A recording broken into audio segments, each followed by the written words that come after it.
आप लोग सब बहुत खूबसूरत लग रहे हैं, तैयार हो? झूठ बोलने की नहीं रखी थी। जिंदगी में यही कमाया, लॉन्डे हॉट बोलते।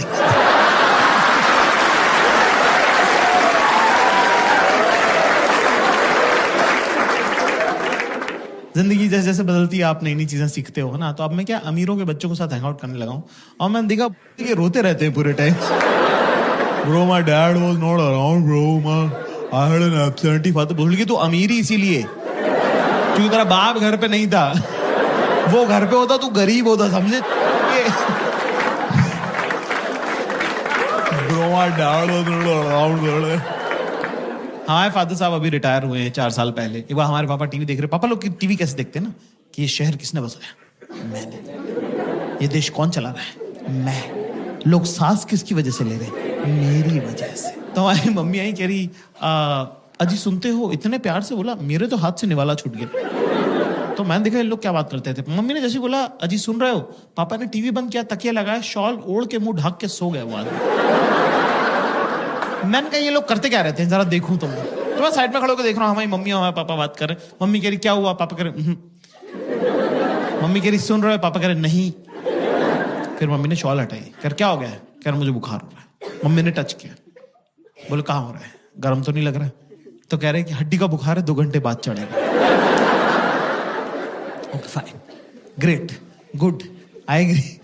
फिर कह रहे, फिर मम्मी ने जो बात बोली उसके बाद से मेरा और मेरी मम्मी का रिलेशन हमेशा चेंज हो गया है ना। मुझे नहीं पता था कि मेरी मम्मी भी तो लड़की है और बिल्कुल आप जैसी है, सेम मेरी माँ है ना। उन्होंने कहा कि मुझे एक सगाई के फंक्शन में जाना है और मेरे पास सगाई में पहनने लायक कपड़े। और क्या हम क्या 3 भाई थे ना, तो हमारे घर में सेंसिटिविटी और मेकअप का सामान दोनों नहीं आ पाए।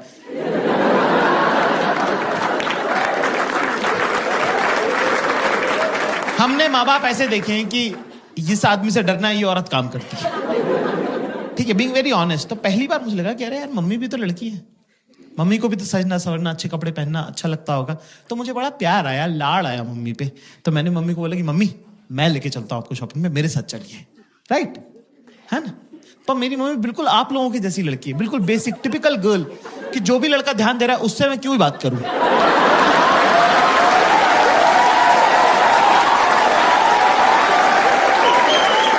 जो इग्नोर कर रहा है उसी में तो घुसे रहना है 24 घंटे। भाई अगला बंदा टस से मस नहीं हुआ। जैसे सारी अरेंज मैरिजेस होती है, मेरे साथ ही जाना पड़ा। मैंने गाड़ी में मम्मी से पूछा, मैंने कहा मम्मी पापा आपको शॉपिंग कैसे कराते हैं? अच्छा, हमारी मम्मी पापा की है चाइल्ड मैरिज, तो मेरी मम्मी को पता भी नहीं, कंपैरेटिव भी नहीं है मेरी मम्मी के पास कुछ कि कुछ और क्या हो सकता था बेटर। जो पापा ने सिखा दिया वही फाइनल है। तो मैंने पूछा मम्मी पापा आपको शॉपिंग कैसे कराते थे? तो मेरी मम्मी ने बताया मुझे कि पापा इंदौर में मम्मी को स्कूटर पे लेके जाते हैं बाजार, और वहां बाजार पहुंचने के बाद कहते हैं कि 10 मिनट है तेरे पास, मैं स्कूटर बंद नहीं करूंगा, अगर तू वापस नहीं आए तो चला के घर चला जाऊंगा। पापा के लिए रिस्पेक्ट और मम्मी के लिए बुरा मुझे एक साथ लग गया कि ये अलाउड है क्या? मेरी मम्मी के साथ ऐसे कैसे किया, पर ये अलाउड है क्या? हम गए साहब एक सूट की दुकान पर, हमारी मम्मी ने रिकॉर्ड टाइम में 7 मिनट में 2 सूट पसंद किए कि ये दोनों पसंद है, ये दिला दे। 7 मिनट में 2 सूट, मेरा तो दिमाग खराब हो गया। मैं पैसे देने लगा था, अचानक से मुझे एक आइडिया आया कि मेरे पापा ने मेरे बचपन के इतने सारे प्लान्स खराब करे हैं, क्यों ना पापा की बंदी को गलत आदत डाल दी जाए। अपना कौन सा रोज रोज का लेना देना है, भुगतेगा अगला, भुगतेगा हमारा क्या। तो मैंने बोला मम्मी आप ट्राई करके देखो। मम्मी बोली यार ऐसे थोड़ी होता है। मैंने कहा हाँ ट्राई करके देखो। मम्मी को ट्राई का कॉन्सेप्ट ही नहीं पता था कि ट्रायल कर सकते हैं। 45 मिनट हो गए, फिर 1.5 घंटा टाइप हो गया। हमारी मम्मी रोती हुई बाहर है। हमको लगा कुछ लगभग तो नहीं गई, तबीयत खराब हो गई, क्या हुआ? मैंने कहा मम्मी क्या हो गया? कह रहे कुछ नहीं, मेरा लड़का बेचारा 1.5 घंटे से बाहर खड़ा हुआ, तेरे पैर दुख रहे होंगे बेटा। ये सुन के मेरी भी आंखें छलक गई, मेरी भी आंखों में आंसू आ गए। मैंने कहा मम्मी आपको पता नहीं है पिछले 10 साल में आपके बेटे के साथ क्या क्या हुआ है। बाप 3 दिन सारा के बाहर खड़ा रहो। Girls and house give me chair. लड़कियों को थोड़ा ओवर ट्रेन कर दिया है समाज ने, हर कोई ज्ञान दे रहा है उनको। आती जाती लड़कियों को लोग बोलते रहे बेटा पता है ना सास से कैसे डील करना है, और नंदों को दबा के रखना है और जेठानी और देवरानी को मुंह नहीं लगाना है। लड़की कह रही मेरी जिससे शादी हो रही वो अनाथ है। कह रही फिर भी मैं बता रही हूं सास से कैसे डील कर। लड़कों को कुछ बताता ही नहीं है, ना पहले वालों को पता था ना बाद वालों को पता था। बस ऐसी मोटा मोटी सा कह देते फोड़ दियो बेटा फोड़ दियो। अरे फोड़ना क्या है भाई, पहले ये तो बताओ। कर लेगा ना तू, कर लेगा। हाँ मेरे ख्याल से शॉपिंग उसमें के अंदर इंपॉर्टेंट पड़ाव है। Girls in the house you know, लड़के जब साथ जाते हैं शॉपिंग पे तो उनको कंटाल आता है ना, they get bored, right? You agree? अरे मैम ने तो लफाड़ा ही मार दिया यार, थप्पड़ मार दिया। देख रहे हो, उसको भी पता तुम्हारे बारे में। तो दोस्तों क्लास ज्यादा मुश्किल नहीं है, बहुत जरूरी होता है अपने आसपास की औरतों के साथ शॉपिंग करने जाना, क्योंकि उससे आप बेहतर इंसान बनते हो।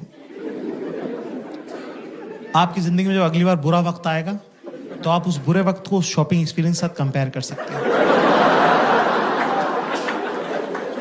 तब आपको लगेगा कि यार अगर वो गुजर सकता था ना तो ये तो गुजर ही सकता है। ज्यादा चीजें करनी नहीं है, सिंपल से 2-3 स्टेप्स है जो मैं आपको बता दूं, है ना। सबसे पहली बात तो दिमाग लेके नहीं जाना है शॉपिंग पे। It's a physical activity, not a mental activity. तेरे दिमाग का कुछ काम उसको होगा भी क्यों? तू है कौन भैंचोद? पहले तो ये फैशन तुझे नहीं पता, है ना। स्टाइल का सब तेरे पूरे खानदान में किसी को नहीं आता। तेरी खुद की शर्ट तो तुझे उसने लाके दी है, तेरे को लगता है वो अपनी ड्रेस तेरे से पूछ के लेगी? नहीं, नो। तो ऐसे में दोस्तों हमें क्या करना है, ये बहुत इंपॉर्टेंट सवाल है। कुछ नहीं करना है, चाहे दिमाग में आप चाहे थाईलैंड घूमो, चाहे एम्स्टर्डम जाओ, उनको उससे कोई मतलब नहीं है। सीधे चेंजिंग रूम के बाहर खड़े रहो, जेब में हाथ डाल के, गर्दन टिल्ट करके। वो आएंगी, अपने आप से बातें करेंगी और चली जाएंगी। जब वो बीच में बात कर रही है तो बीच में ज्यादा जो है इंटरएक्टिव होने की जरूरत नहीं है। चुपचाप खड़ा रहे, स्माइल करता रहे। एंड में जब वो आई कांटेक्ट करके आखिरी लाइन बोले तो उसमें बोल दे सही है। वो आएंगे और बोलेंगी कैसा लग रहा है अभी? देख अभी ना अभी तो बस कलर देख खाली, ठीक है? क्योंकि अभी तो ब्लोटिंग हो रही है ना, तो मैंने एक साइज बढ़ा लिया है। हाँ, एक तो ये सब कुछ ना गोरे लोगों के लिए बनाते हैं। ये देख, ये यहाँ बटन है, इसका यहाँ बटन है। हमारे क्या घर वाले नहीं है क्या? नहीं, ये तो बहुत ऊपर हो जाएगा ना, ये तो अच्छा नहीं लगेगा। नहीं। पर मैं क्या करूँ, मेरा जो टेलर है ना, उससे मैं यहाँ टाका लगवा लूंगी।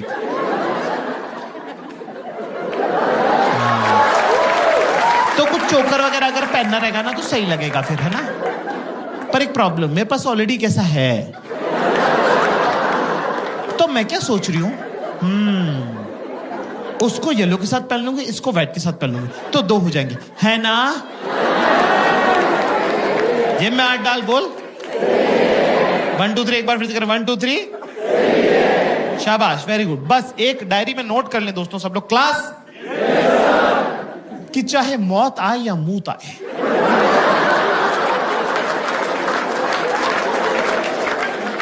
चेंजिंग रूम के बाहर से बेटा हिलना नहीं है, चाहे जो हो जाए, हाँ ना।